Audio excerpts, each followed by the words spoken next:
तपा न होवे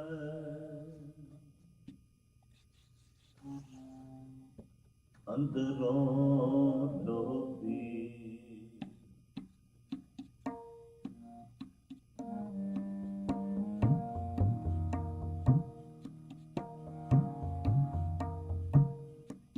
तपा न होवे अंदरों डोबी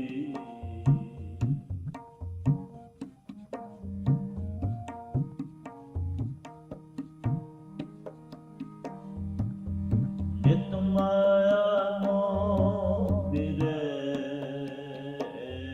जजमानया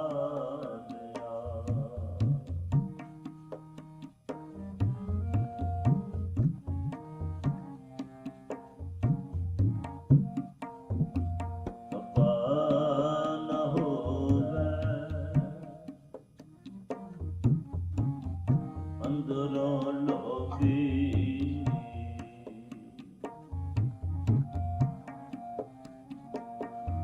तपा न होवे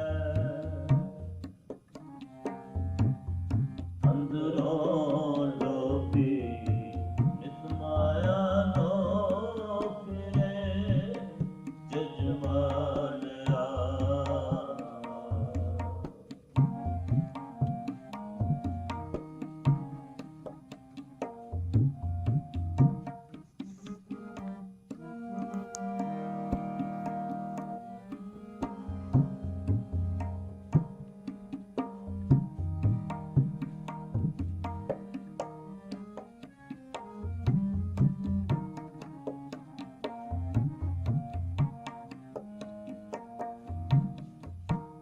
अगों दे सत्या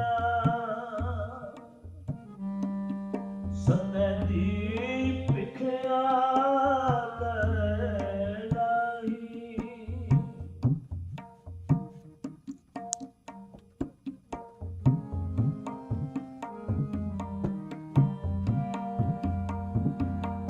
अगों दे सत्या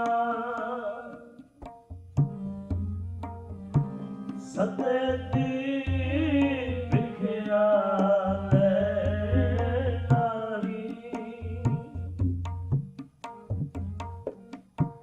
पिछों दे बचताएंगे आन पे उद विच बहा लिया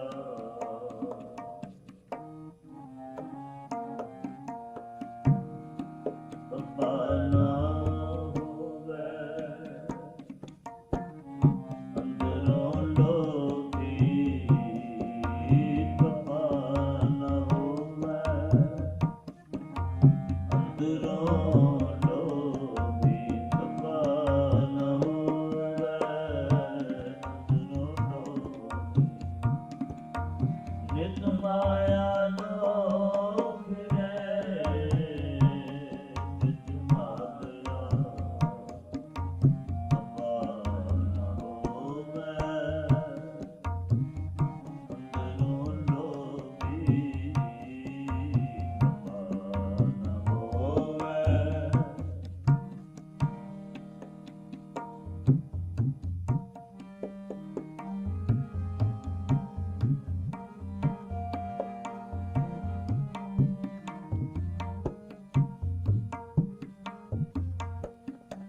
पंचित लोग सब हंसन लगे पंच लोग सब हंसन लगे तपा लोग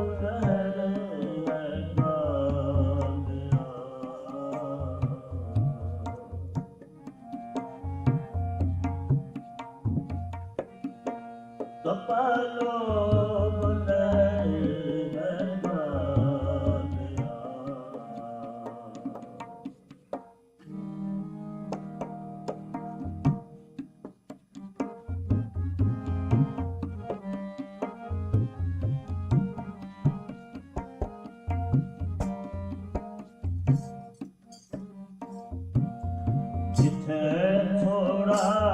ਧਨ ਵੇਖੇ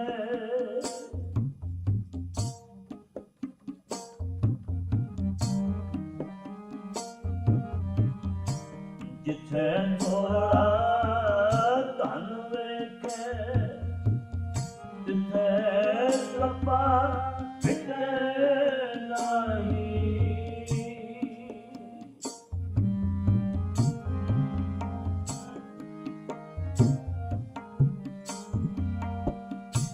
ਜਿੱਥੇ ਲੱਭਾ ਫਿਟੇ ਨਹੀਂ ਧਨ ਬਹੁਤੇ ਫਿਟੇ ਤਪੇ ਧਰਮ ਹਾਰਿਆ ਧਨ ਬਹੁਤੇ ਫਿਟੇ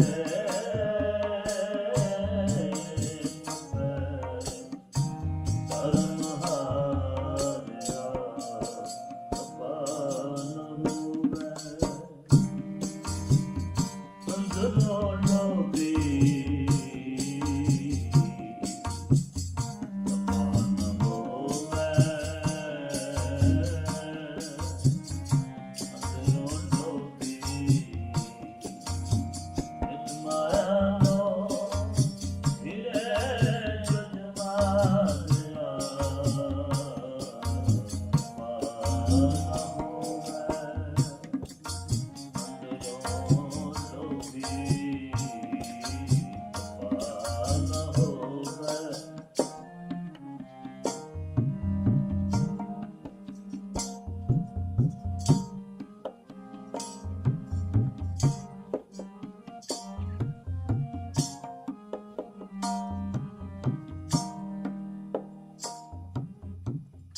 ਪਾਈ ਨੇ ਤਪਾ ਨ ਹੋਈ ਬਦਲਾ ਹੈ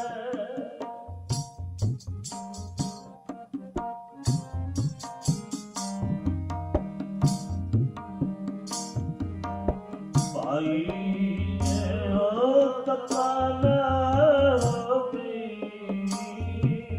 ਬਦਲਾ ਹੈ ਮੈਂ ਸਾਧੂ ਜਨਾ ਵਿਚਾਰਿਆ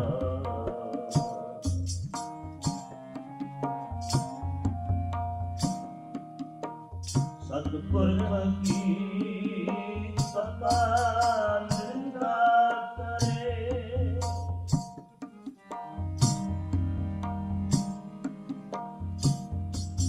ਸਤਿਪੁਰਖ ਕੀ ਤਪਾ ਨਿੰਦਾ ਕਰੇ ਸੰਸਾਰ ਕੀ ਉਸ ਨਹੀਂ ਵਿੱਚ ਹੋਵੇ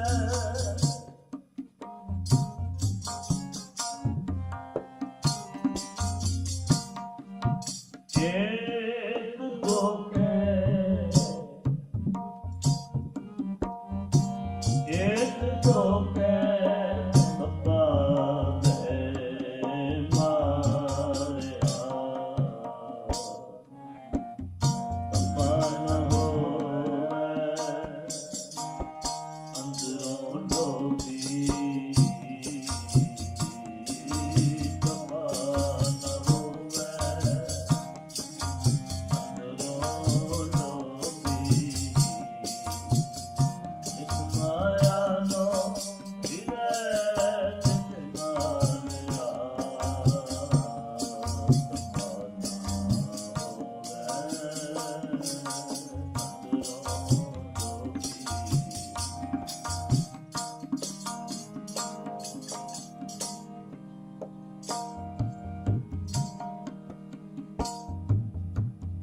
महापुरखा की निंदा का वेख जे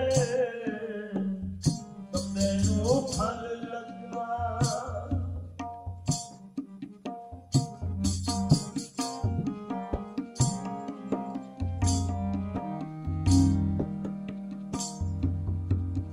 महापुरखा की निंदा का वेख जे तपे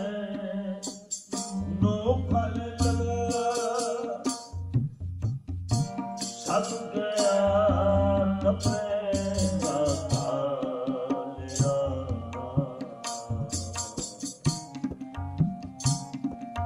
सब गया तपेगा कालिया।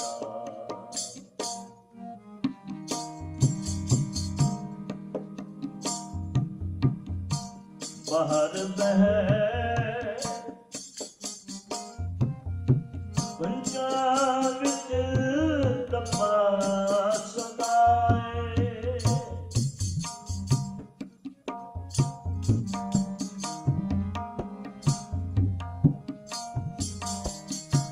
बाहर बह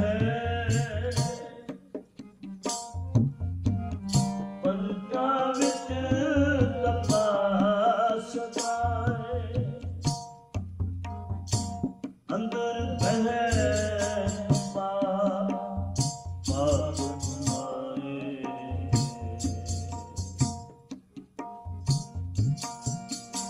अंदर तपा पाप तुम्हारे,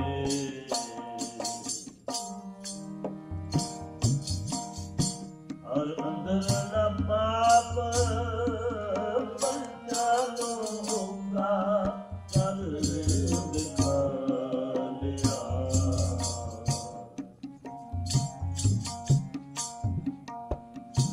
और अंदर न पंचालों का कर दिखा लिया, न होवे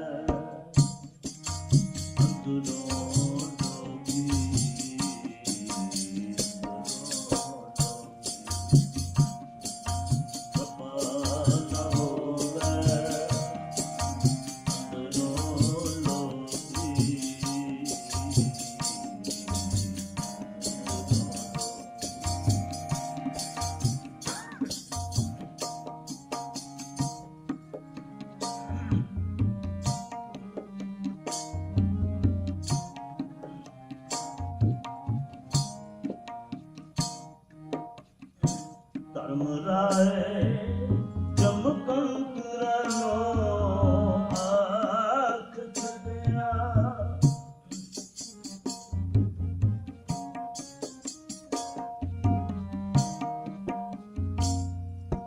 धर्मराय जमकंकरानो आँख छड़िया, इस तपैनो किथे खड़ पायो, इस तपैनो किथे खड़ पायो, जिथे बहाना हथियार दा ना होवे,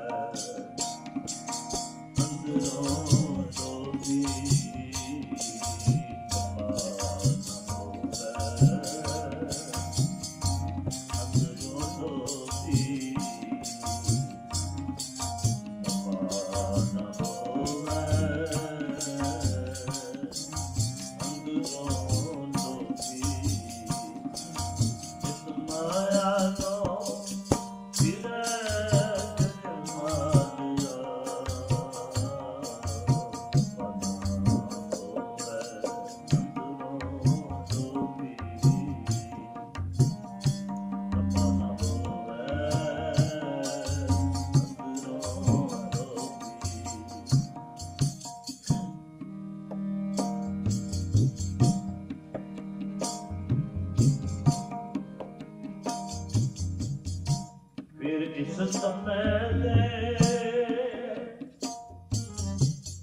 मुँह कोई लगो नहीं,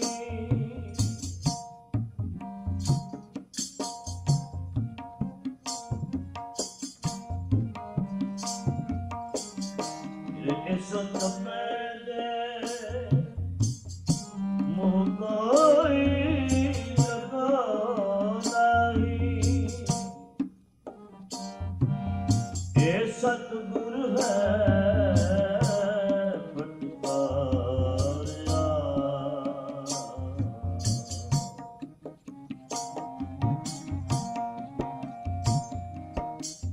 ਹਰ ਕਹਿ ਦਰ ਵਰਤਿਆ ਸੋ ਨਾਨਕ ਆਖ ਸੁਣਾਇਆ ਹਰ ਕਹਿ ਦਰ ਵਰਤਿਆ ਸੋ ਨਾਨਕ ਆਖ ਸੁਣਾਇਆ ਸੋ ਪੂਜੈ ਜੈ ਸੁਭਾਇਆ ਤਪਾ ਨ ਹੋਵੇ ਅੰਦਰੋਂ ਜੋਤੀ ਤਪਾ ਨ ਹੋਵੇ ਅੰਦਰੋਂ ਜੋਤੀ ਜਿਤ ਮਾਇਆ ਨੋ ਫਿਰੇ ਜਿਤ ਮਾਨਿਆ ਜਿਤ ਮਾਇਆ ਨੋ ਫਿਰੇ ਜਿਤ ਮਾਨਿਆ ਮਨਾ ਹੋਵੇ ਅੰਦਰੋਂ ਜੋਤੀ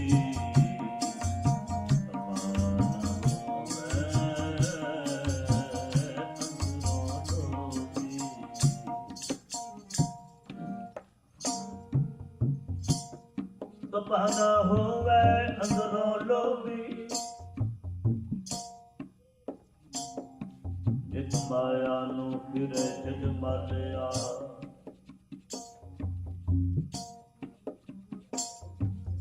ਅੱਗੋਂ ਦੇ ਸਕਿਆ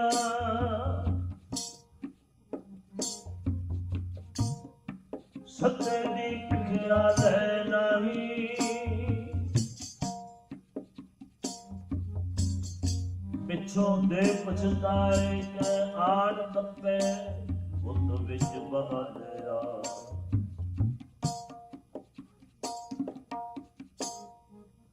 ਪਿੱਛੋਂ ਦੇ ਪਛਤਾਏ ਕੈ ਆੜ ਤੱਪੇ ਬੁੱਧ ਵਿੱਚ ਬਹਾਦਰਾ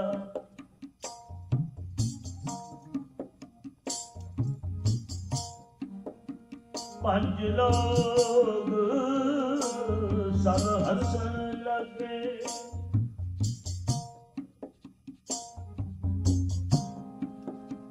ਤਪਾ ਲੋਭ ਲਹਿਰ ਹੈ ਕਾਲਿਆ ਜਿੱਥੇ ਥੋੜਾ ਧਨ ਦੇਖੇ ਜਿੱਥੇ ਤਪਾ ਪਿੱਟੇ ਨਹੀਂ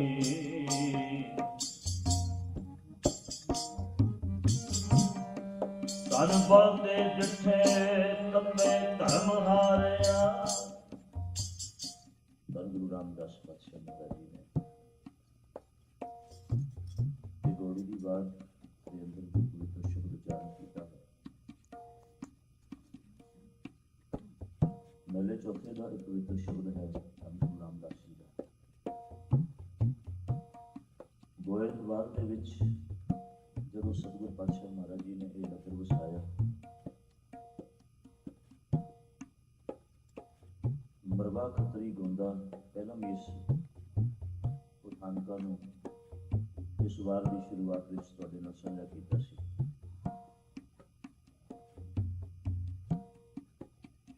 ਇਹ ਨਗਰ ਵਸਾਉਣ ਲੱਗਿਆ ਸਤਿਗੁਰੂ ਪਾਤਸ਼ਾਹ ਮਹਾਰਾਜ ਜੀ ਨੂੰ ਉਹਨਾਂ ਨੇ ਬਹੁਤ ਸਾਰੀ ਉਸ ਇਲਾਕੇ ਦੀ ਜ਼ਮੀਨ ਜਿਹੜੀ ਸੀ ਨਗਰ ਵਸਾਉਣ ਵਾਸਤੇ ਦਿੱਤੀ ਸੀ। ਸਮਾਂ ਪਾ ਕੇ ਉਹ ਜਿਹੜਾ ਸ਼ਰਧਾਲੂ ਸਤਿਗੁਰੂ ਗੁਰੂ ਨਾਨਕ ਦੇ ਦਰ ਦਾ ਜਿਸ ਨੇ ਸਤਿਗੁਰੂ ਪਾਤਸ਼ਾਹ ਮਹਾਰਾਜ ਜੀ ਨੂੰ ਇਹ ਆਖ ਕੇ ਉਹ ਨਗਰ ਵਸਾਉਣ ਵਾਸਤੇ ਬੇਨਤੀ ਕੀਤੀ ਸੀ, ਸਮਾਂ ਦੇ ਨਾਲ ਇਸ ਸੰਸਾਰ ਤੋਂ ਕੂਚ ਕਰ ਗਿਆ। ਹੁਣ ਉਹਦੇ ਜਿਹੜੇ ਪੁੱਤਰ ਸਨ, ਜਿਹੜੇ ਉਹਨਾਂ ਨੂੰ ਆਸੇ ਪਾਸੇ ਜਿਹੜੇ ਸ਼ਰੀਕ ਲੋਕ ਸਨ, ਉਹਨਾਂ ਨੇ ਚੁੱਪ ਚੁਪਾਈ ਸ਼ੁਰੂ ਕਰ ਦਿੱਤੀ ਵੀ ਇਹ ਤੁਹਾਡੇ ਪੁਰਾਣੀ ਖਾਨਦਾਨੀ ਜ਼ਮੀਨ ਹੈ, ਤੁਹਾਡੇ ਪਿਤਾ ਨੇ ਕਿਸੇ ਭੁਲੇਖੇ ਨਾਲ ਜਾਂ ਇਹਨਾਂ ਨੇ ਕਿਸੇ ਹੋਰ ਵੱਲ ਵਡੇਵੇਂ ਦੇ ਨਾਲ ਇਹ ਜ਼ਮੀਨ ਤੁਹਾਡੀ ਹਥਿਆ ਲਈ ਹੈ, ਇਸ ਕਰਕੇ ਤੁਸੀਂ ਇਹਨਾਂ ਕੋਲੋਂ ਜ਼ਮੀਨ ਵਾਪਸ ਦਿਓ।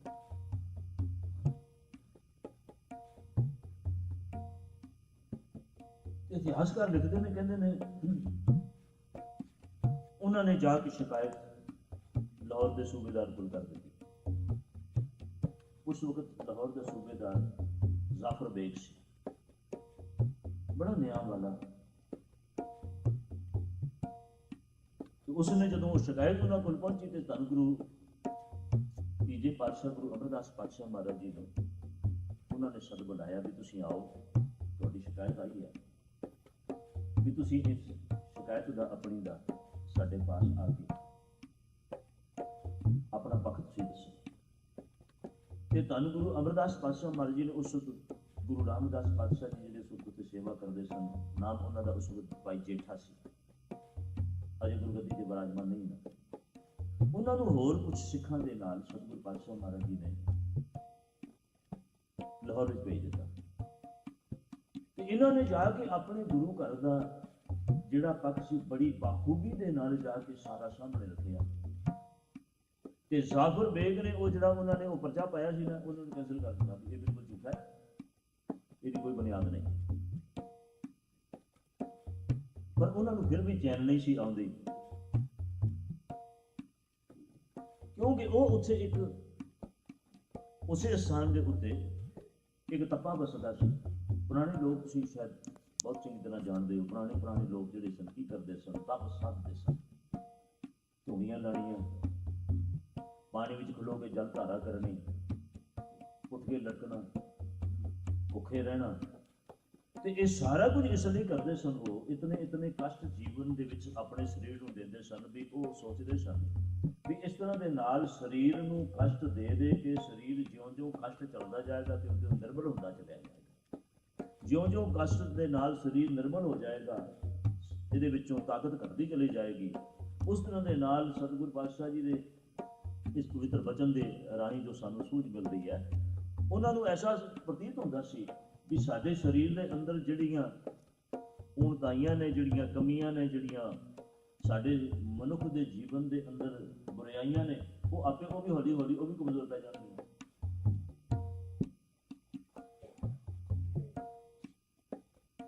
ਪਰ ਉਹਨਾਂ ਨੂੰ ਇਸ ਗੱਲ ਦਾ ਅਹਿਸਾਸ ਨਹੀਂ ਸੀ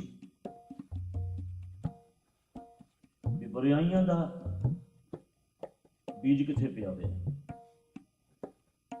ਸਰੀਰ ਕਰਨ ਲਈ ਜ਼ਰੂਰਤ ਕੀ ਹੁੰਦਾ, ਪਰ ਬੀਜ ਜਿਹੜਾ ਹੈ ਉਹ ਮਨ ਵਿੱਚ ਹੁੰਦਾ। ਇਸ ਕਰਕੇ ਸਤਿਗੁਰੂ ਪਾਤਸ਼ਾਹ ਜੀ ਨੇ ਬਾਣੀ ਅੰਦਰ ਆ ਕੇ ਕਹਿੰਦੇ ਨੇ, ਮਨ ਮਾਰਨ ਕਾਰਨ ਬਣ ਜਾਈਏ। ਲੋਕੀ ਸੋਚਦੇ ਨੇ ਮਨ ਵਿੱਚ ਚਲੇ ਜਾਵਾਂਗੇ ਮਨ ਮਰ ਜਾਏਗਾ ਦਰਸ਼ਨ, ਪਰ ਇਸ ਤਰ੍ਹਾਂ ਦੇ ਨਾਲ ਅੱਜ ਤੱਕ ਨਾ ਕਿਸੇ ਦਾ ਮਨ ਮਰਿਆ, ਨਾ ਅਗਾਂਹ ਵਾਸਤੇ ਮਰੇਗਾ। ਇਸੇ ਕਰਕੇ ਬਾਬਾ ਫਰੀਦ ਜੀ ਨੇ ਆਖ ਦਿੱਤਾ, ਕਹਿਣ ਲੱਗੇ ਕਿ ਜੰਗਲਾਂ ਵਿੱਚ ਫਿਰਨ ਦਾ ਕੀ ਫਾਇਦਾ ਹੋਇਆ।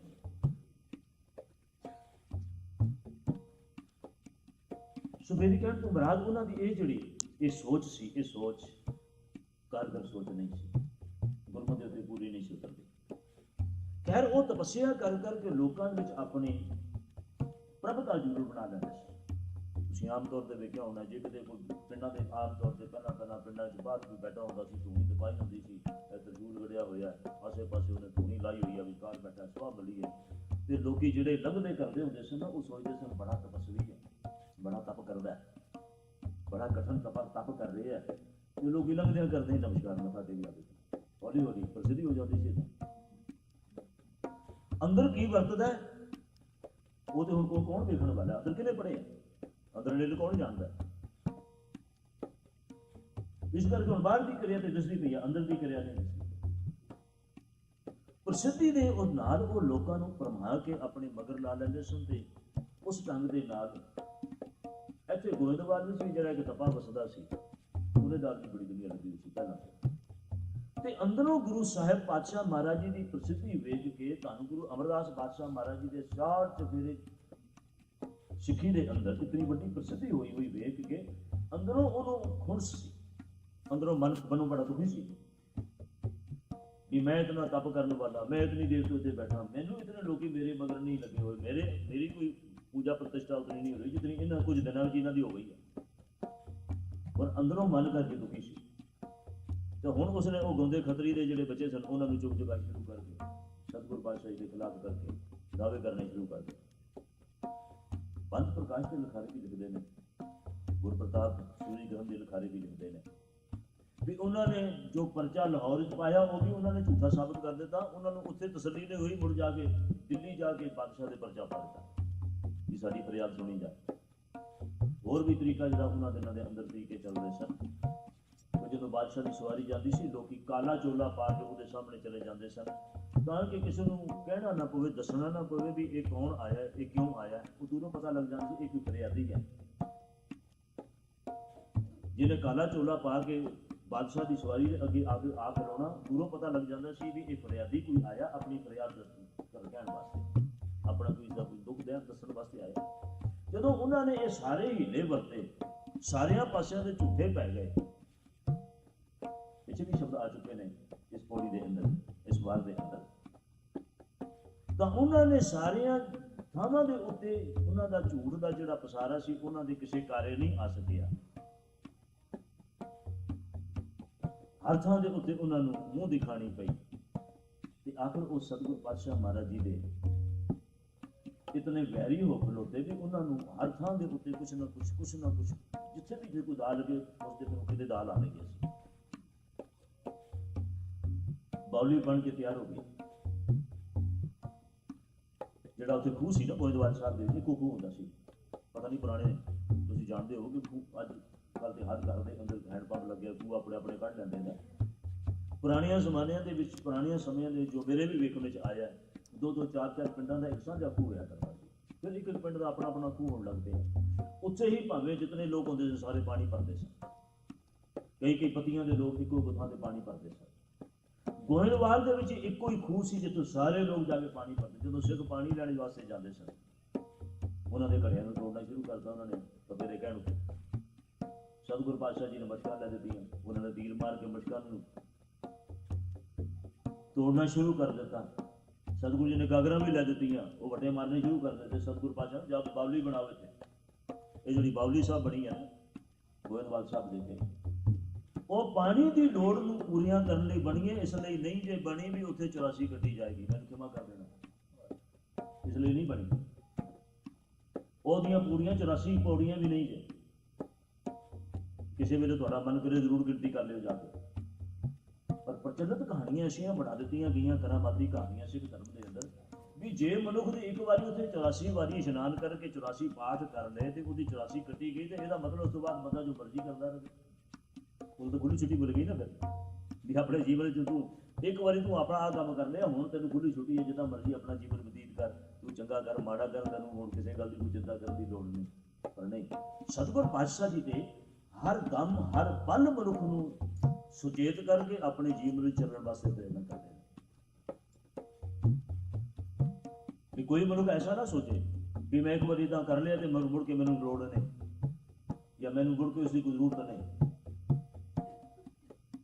सतगुरु पातशाह जी ने उस लोड़ नूं मुख रख के भी ताकि हर कोई गरीब गुरबा, हर कोई मनुख, हर जाति का मनुख, हर मजहब का मनुख, हर फिरके का आदमी उन्होंने पानी पीने वास्ते उत्थों प्राप्त हो सके भी ताकि जो वो पानी तपे के खूह के नेड़े पानी है उत्थों जो लोगों को दिक्कत पई होंदी है दिक्कत खत्म कर दे। इशनान पानी की आन जान की संगतां दे क्योंकि बहुत भी संगतां आ रही बावली तैयार कर दी सतगुरु पातशाह जी ने। हुण सतगुरु पातशाह जी ने शुकराना उस मालिक का करने वास्ते बड़ा भारी एक यज्ञ किया। उस यज्ञ के अंदर माल पूड़े खीरां ते ये बड़ा पकवान जिहड़े सन गुरु अमरदास पातशाह महाराज जी ने बनाए।